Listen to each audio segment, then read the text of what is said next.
My name is Stanislav Kazanov. I'm the head of sustainability at Innowise.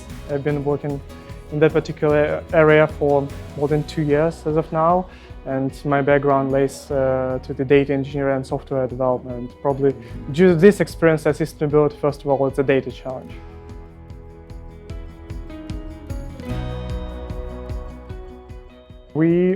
I'd say high-end, high-tech company that doing end-to-end services, starting from sustainability, continue with the machine learning, advanced analytics, big data again, back-end and software development, and many different things. We are trying to keep everything that lays into the software development and even more.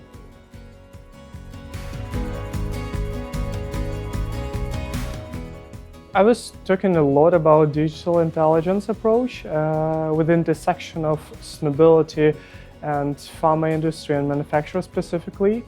I've enumerated some of the main challenges that pharma faces even right now, starting from the stability standpoint, continue with the operational needs, and many other things that are happening now and rapidly changing every day almost.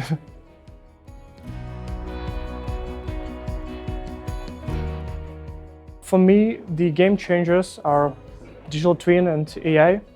As soon as I was talking during the presentation about it a lot, and we've seen the real impact and the result that we achieved during that particular project. We achieved, for example, within the digital twin, like 15% in carbon emissions, a reduction of it, of course, and as well as 13% reduction in oxygen consumption. And for that pharmaceutical wastewater treatment facility, that was savings an amount of $350,000 like annually, so it's pretty big.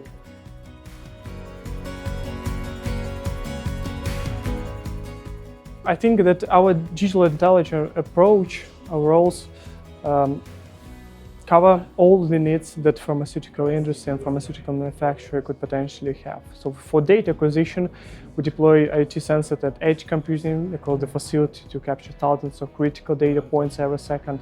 Then we use like ML models to optimize like key parameters and analyze patterns on the same parameters.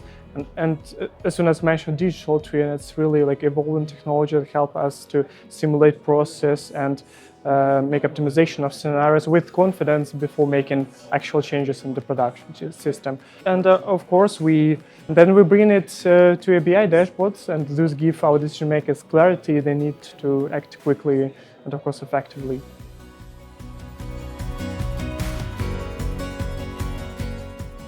So the toughest thing is the upfront costs that pharmaceutical manufacturers and overall manufacturers can face during this implementation of the digitalization and any of the potential of AI digital twin.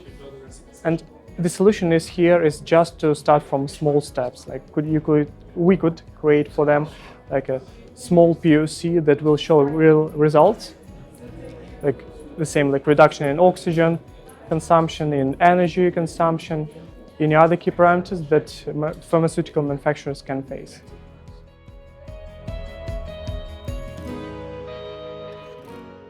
I see that pharmaceutical industry will be only growing in terms of their interest to the digitalization of their process of packaging and manufacture, and I want to see sustainability as their main strategy as well, because as soon as those digital tools can help them, again, cut operational costs, improve efficiency and cost effectiveness, and then show it to the end customer that, hey, we are not only green, but we're also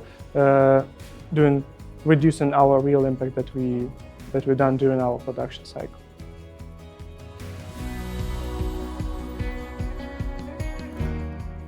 Absolutely, yes.